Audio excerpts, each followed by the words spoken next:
South Africans are being misled. Ads everywhere say you can buy a brand new car for as little as 2,500 Rand a month.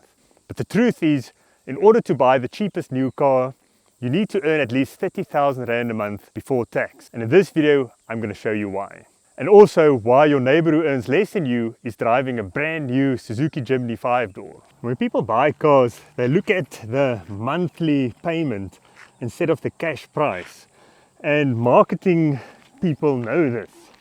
And that's why they advertise it on their sites these days on a per month basis instead of the cash price.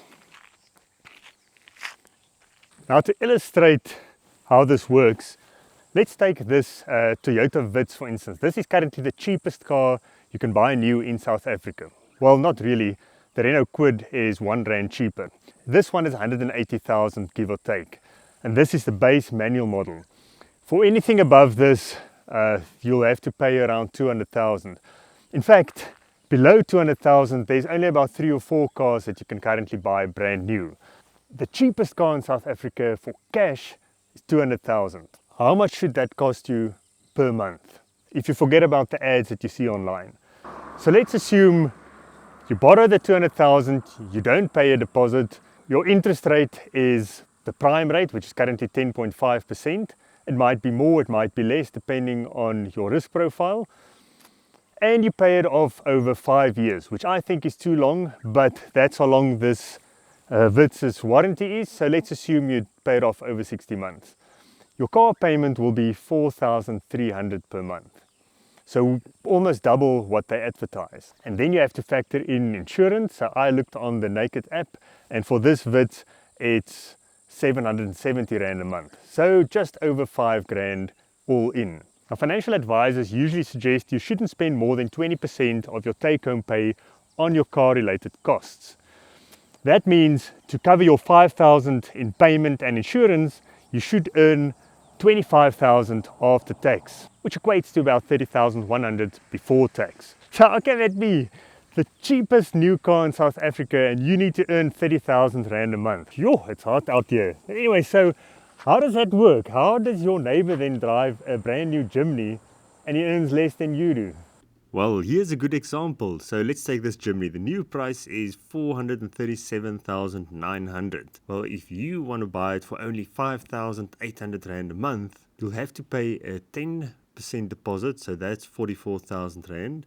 Extend the term to 6 years, so 72 months, and the big issue is that balloon payment of 35% at the end. So after 6 years of paying 5,800 Rand, you still owe more than 150,000 Rand, which you have to pay or refinance for an extended term then after that. So that's how you get trapped into car payments for the rest of your life. That's also how you see these super cheap cars for 2,400, 2,600 Rand a month. It's because there's a big balloon payment at the end. And that's also how you end up with a car that's worth less than what you owe on it.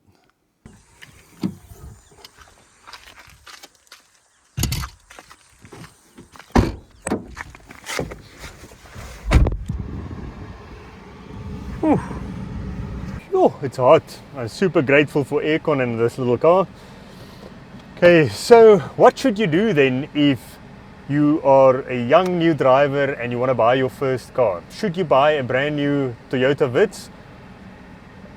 Should you pay a special deal, or should you pay it off as quickly as possible?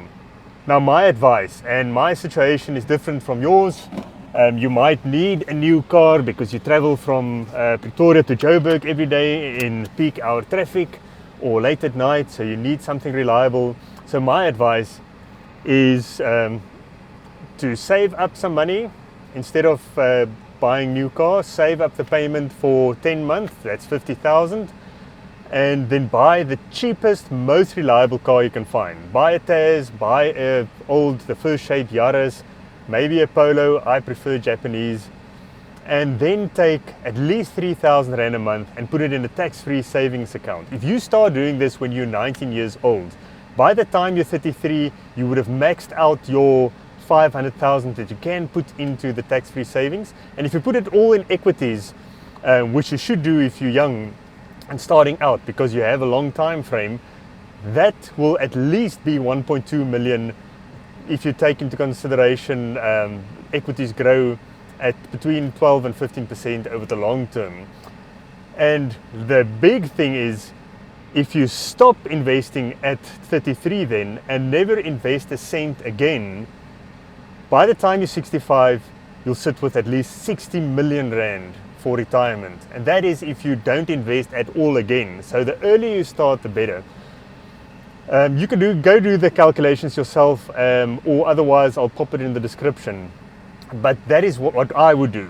Buy the cheapest car you can afford, drive it for as long as possible, and save the rest. You'll thank me when you're my age or older.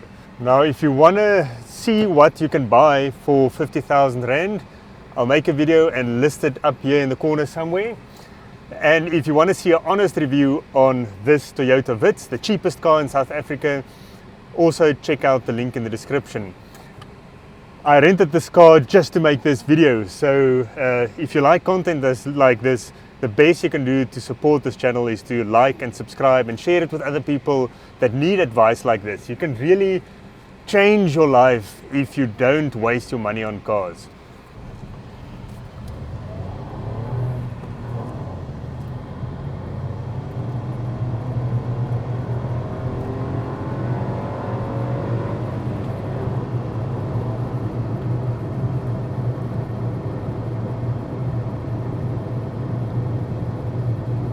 Now, from someone that's not used to new cars, the most I've ever paid for a car was the Fortuner that I bought at We Buy Cars on auction. That was 152,000, and even after replacing the clutch, the water pump and the timing belt kit, it was still less than a brand new Vitz.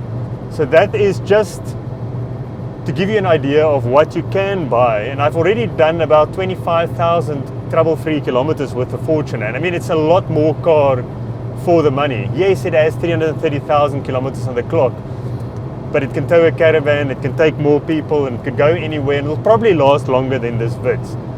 So if you are paying cash,